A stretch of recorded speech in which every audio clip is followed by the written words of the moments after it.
So yan, hello mga kabeshi and welcome back to my YouTube channel.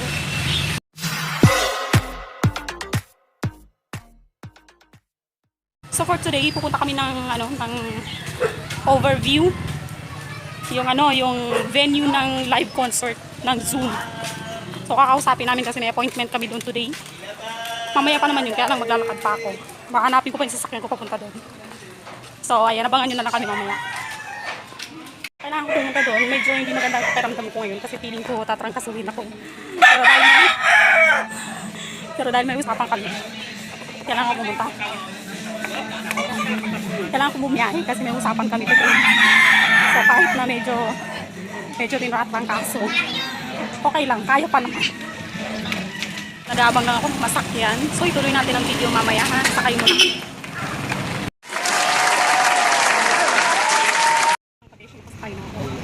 Pupunta na ako ng overview. So yun nga, kailangan namin kausapin yung may-ari ng overview, bar and restaurant. Kasi siya yung magiging second choice namin ng venue para sa gaganaping live concert ng Zoom. Yung first concert kasi namin ng cafe, bar and restaurant, medyo tagilid. So medyo tagilid yung first venue namin kasi magkakaroon daw sila ng renovation. So ibabalik nila yung pinang-down namin para kumuha kami ng panibagong venue. So ngayon, yung second choice namin na venue, pupuntahan namin ngayon, kailangan namin makausap para siguradong hindi naman pagdating ng Google, kataras na naman kami na naman maghahanap ng panibagong venue. So ngayon ang appointment, kailangan pupuntahan, may pagkita ko tayo sa aking co-head staff ng Zoom. So yun nga mga kabeshi, magkakaroon kasi ng concert ang second year anniversary ng Zoom. Live event concert. So dapat ang venue namin is cafe, bar and restaurant. Pero dahil bigla silang nagpa-renovate, kaya na-postpone yung venue namin. So kailangan namin humanap ng ibang way, na ibang venue para matuloy lang yung live concert ng Zoom.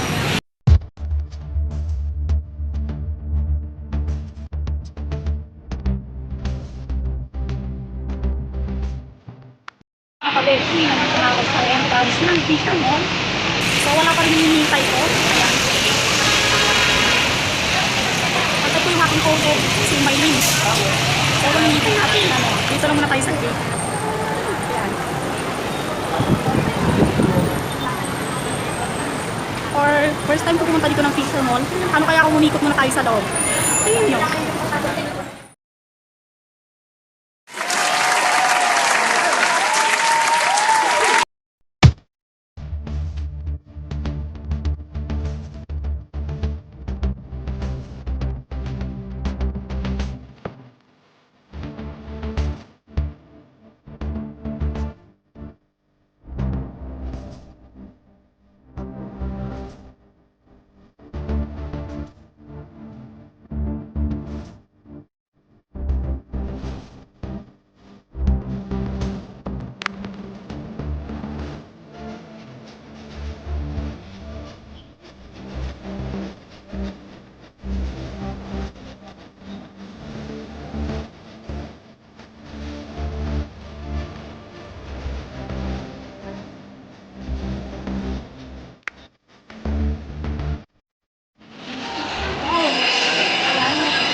So wala pa yung hinihintay ko para pa natin po.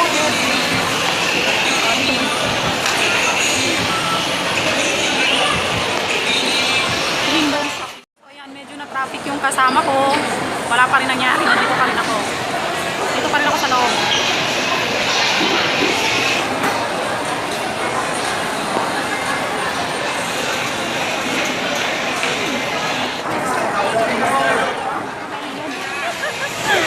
Gahanap ako saan ako bibili. Ayan, ikot-ikot si Inday. So wala pa rin ang hinihintay ko. Na-traffic yung hinahintay ko.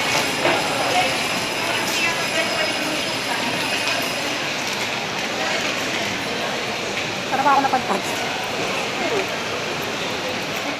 Ayan mga kabeshi, parang gusto ko munang kumain habang wala pa yung hinihintay ko. Ayan kwek. Dito lang. Ayan ayan siya. Kain muna ako saglit. So, ayan, kakain na ako saglit. Ito yung kasama ko.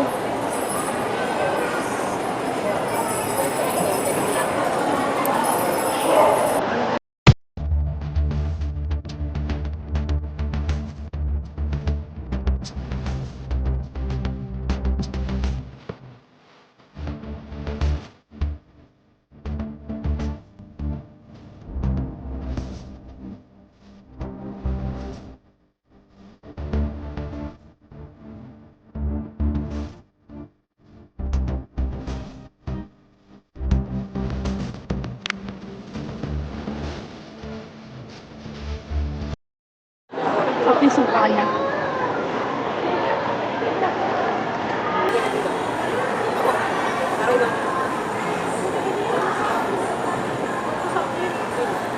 Nahirapan ako mag-stick.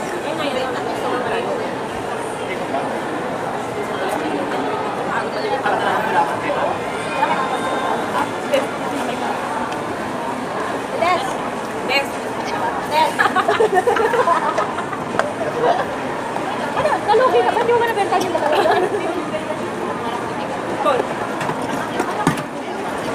Dito, wala naman ganyan doon. Ganyan pa doon.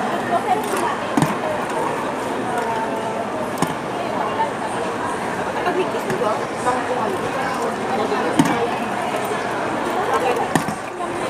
Wait yun.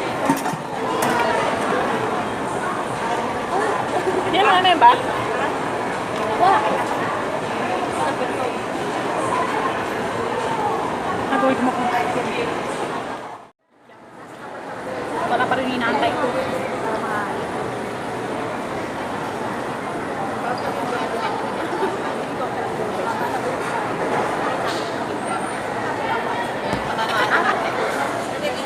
Ang tagal lang iniintay ko ah. Sa traffic, sobrang traffic na. So ayun, dito na ba yung kasama ko? Dali ah. Nasa labas na raw siya, nasa Starbucks. So tingnan natin.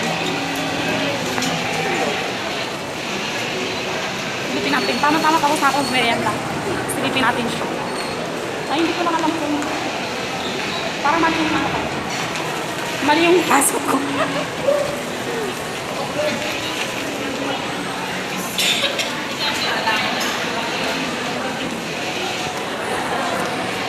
Nandyan daw siya sa labas ng Starbucks.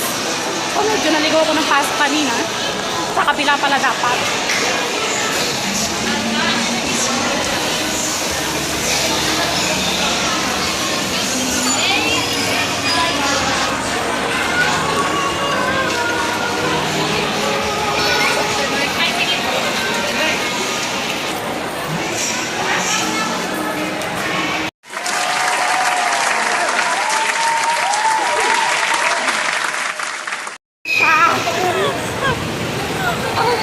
Ayan na. Naligo ako na sa kabila, pumasok. Doon ka sa kabila sa babae. O, doon ako pumasok sa kabila. O, sige, tawid muna kami ha. Nandiyan na aking hinihintay.